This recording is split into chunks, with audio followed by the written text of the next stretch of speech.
Then came the day of unleavened bread, on which the Passover lambs had to be slaughtered.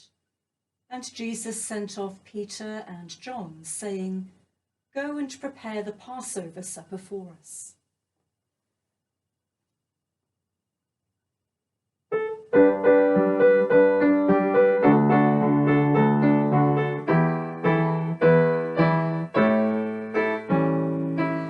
Time for celebration, time for our Passover feast, time for all of our nation to bake bread without any yeast, remembering our ancestors enslaved in Egypt, making bricks for Pharaoh with their bare hands. Then God sent Moses to them, pleading with Pharaoh, "Won't you let my people go?" Time for celebration, time for our Passover feast, time for all of our nation to bake bread without any yeast, remembering the struggles of our forebears with Pharaoh, how he listened to Moses and then shook his head. Then God saw plagues in Egypt, challenging Pharaoh to give in and say goodbye. Time for celebration, time for our Passover feast, time for all of our nation to bake bread without any yeast, remembering the meal they cooked there last night in Egypt, baking bread to eat but with no time for yeast, preparing to travel as the Lord passed over, saving those who trusted him.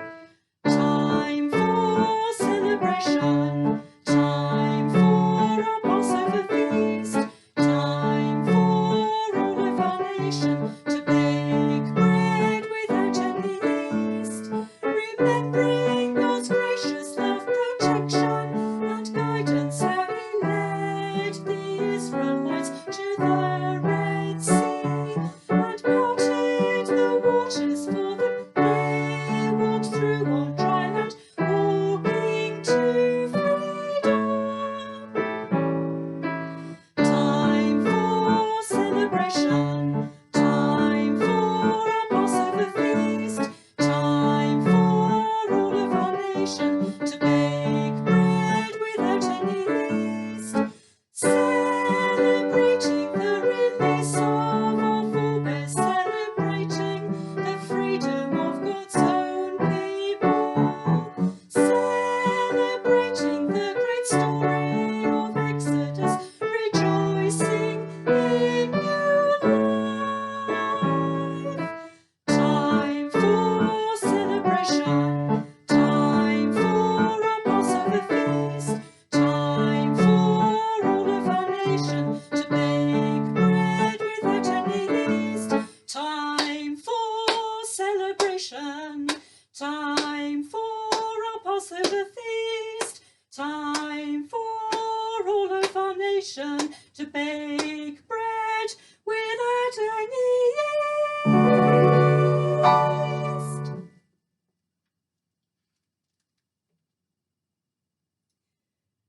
During supper, Jesus took bread, and having said the blessing, broke it and gave it to the disciples with the words, "Take this and eat.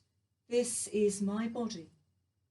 Then he took a cup, and having offered thanks to God, he gave it to them with the words, "Drink from it, all of you, for this is my blood, the blood of the new covenant, shed for many for the forgiveness of sins."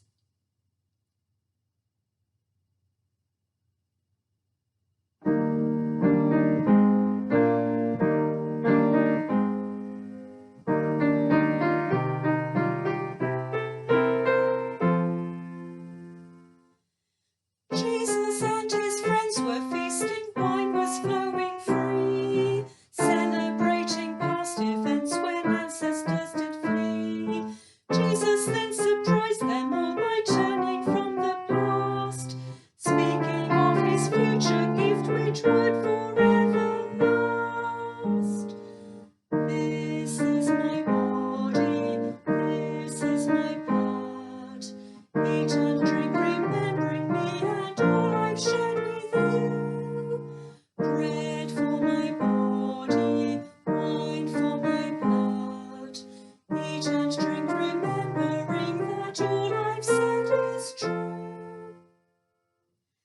Jesus took the bread from table, blessed his Father's name, broke the bread to share it, hoping all would do the same.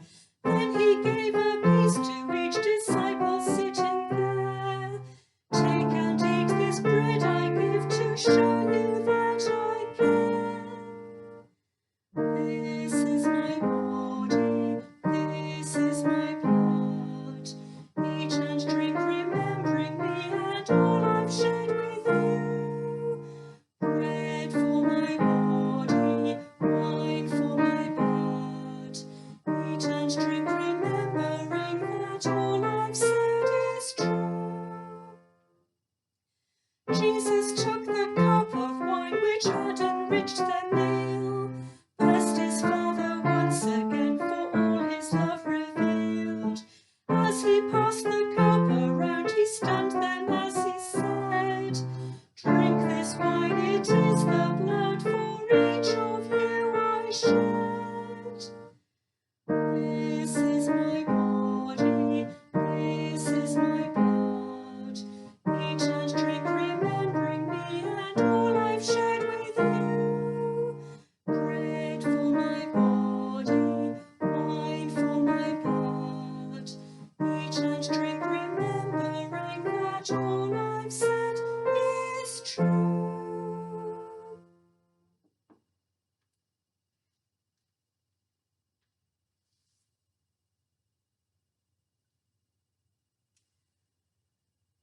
As we sat together at the Passover feast, a heaviness hung in the air, a sense of foreboding, a sense of fear.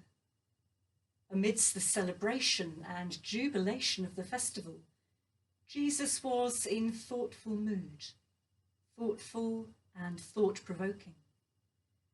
We ate and talked and drank and talked and talked and listened. Jesus looked at each of us, knowingly, lovingly, curiously.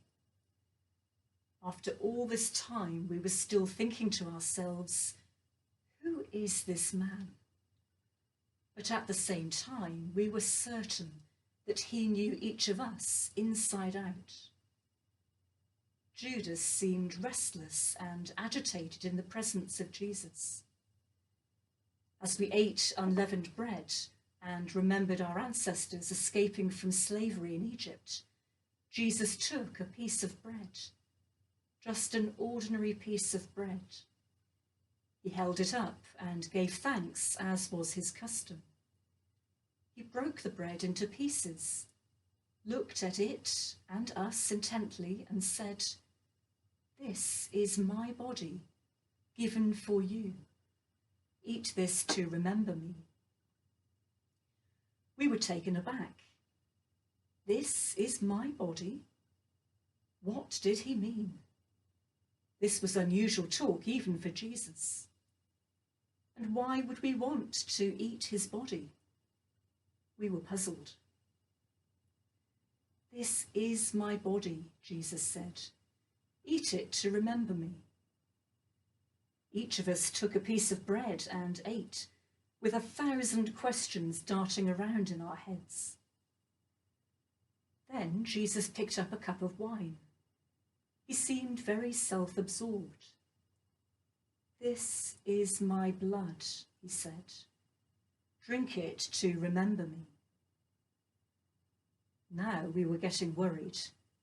What did Jesus mean? What did Jesus know? What was going to happen?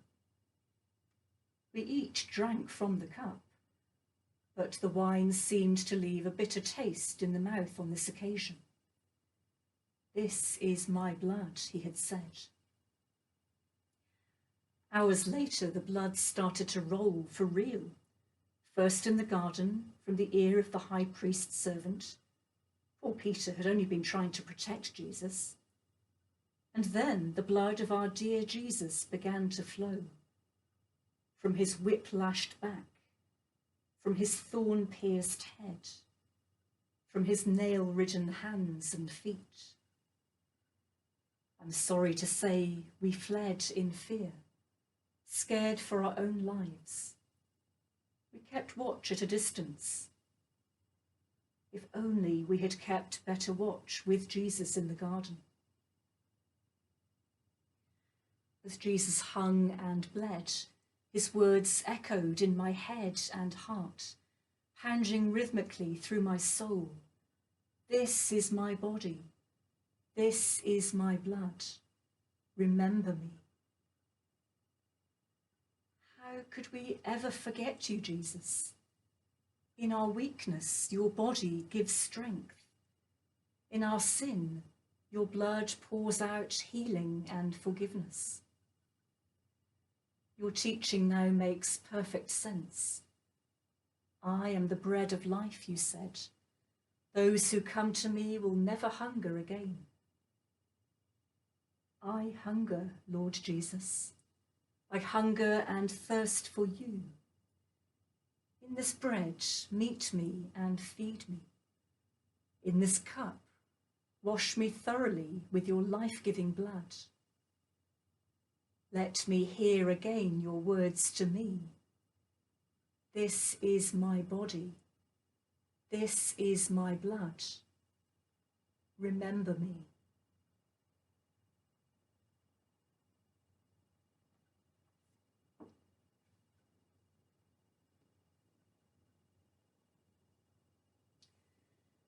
Jesus rose from the supper table, took off his outer garment, and taking a towel, tied it round him.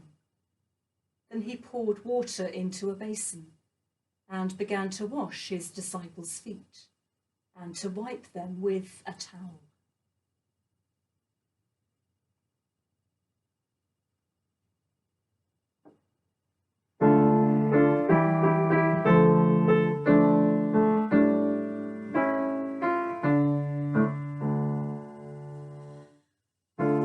After supper was ended, Jesus rose to his feet.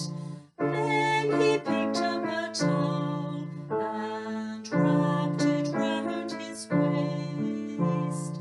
Fetching water, kneeling down, Jesus was ready to serve. Kneeling at his disciples' feet with eyes full of love. Jesus tenderly washed the feet of each disciple there. Serving rather than being served, he showed them how to love. Washing and then drying feet, acting in humility, sharing God's most perfect love so unselfishly.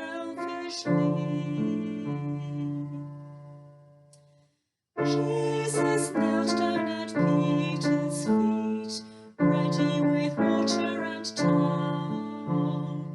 Lord, are you going to wash me? This I cannot accept.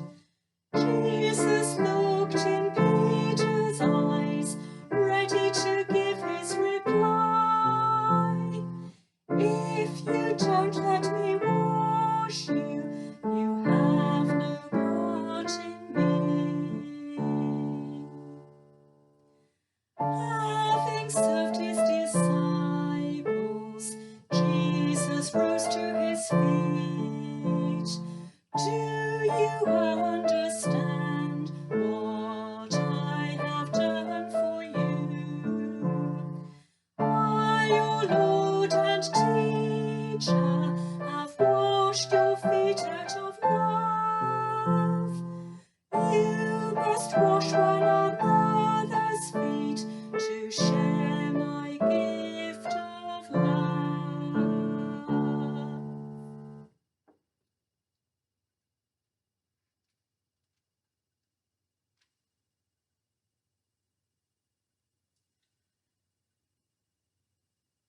They sang a hymn and went out to the Mount of Olives. When they reached a place called Gethsemane, Jesus said to his disciples, "Sit here while I pray." And he took Peter and James and John with him. Horror and anguish overwhelmed him, and he said to them, "My heart is ready to break with grief.